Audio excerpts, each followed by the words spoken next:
more information. And capital markets basically are markets that basically facilitate the flow of long-term funds, basically help the organization to be able to raise money from the market. And the main participants in these markets are simply households, businesses, including those ones that are in finance or government.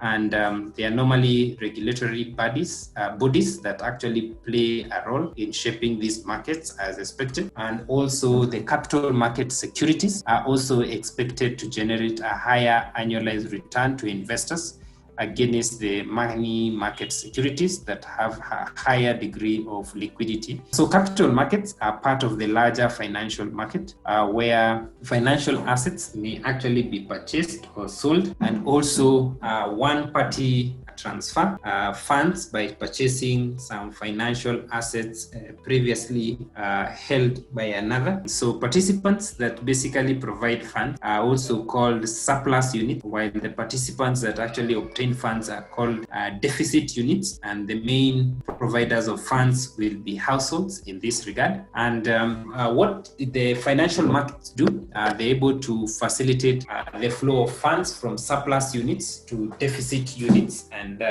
in other words, is they're able to look for funds for where the funds, people who have more funds and looking for places to invest and bring them into organizations that have a deficit in funds. And so they're able to invest them there. And the markets that facilitate the flow of short-term funds, that is maturities of less than 1 year, are known as money markets, while those that facilitate the flow of long-term funds are known as capital markets. Now, securities with maturities of 1 year or lesser are called money market securities, whereas securities with maturities of more than 1 year are called capital market securities. And money market securities have a higher degree of liquidity, that is, can be liquidated easily without loss in value. But capital market securities are expected to be able to generate higher annualized returns to investors. And again, also capital market securities will include also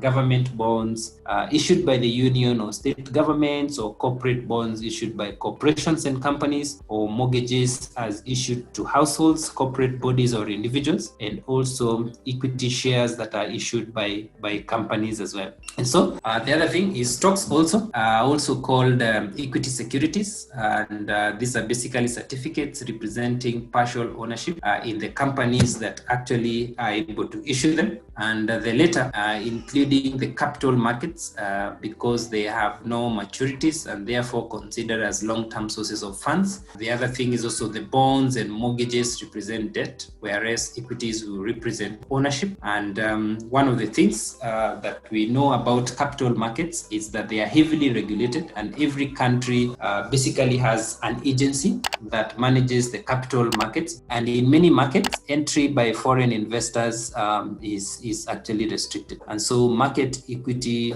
restrictions may be of several types. For example, investor types, that is individual, corporations or funds, country of investor of origin as a class of shares available to foreigners as expected. So let's look at the role of stock exchanges. A securities market is a place where buyers and sellers will normally go together to trade in securities. And so sometimes as procurement professionals, we might be required to be able to go and procure securities for our organizations.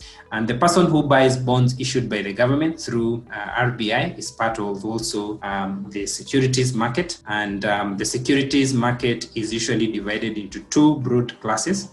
The original securities exchange market, also the over-counter exchange market. And this organized securities market can also be further divided into national stock exchanges. And you'll find every country will normally have a national stock exchange. So it might not be so popular because some stock exchanges are very, very popular, like the New York Stock Exchange. Then there is also what we call the regional stock exchange that can happen in different countries. And then there is also the local exchanges, stock exchanges. Apart from from the stock exchanges, there's also brokerage firms that assist as the intermediaries between the buyers and sellers in the secondary markets.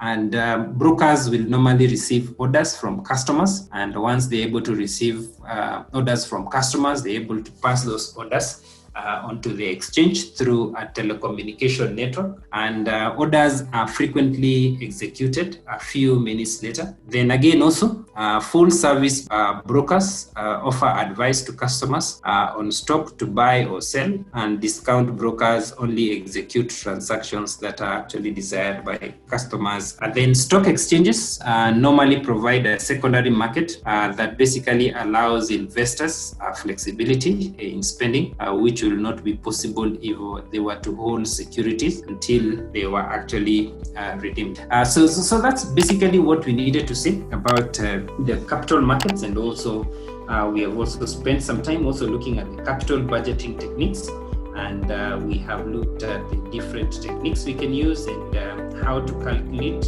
them and how to interpret whether this is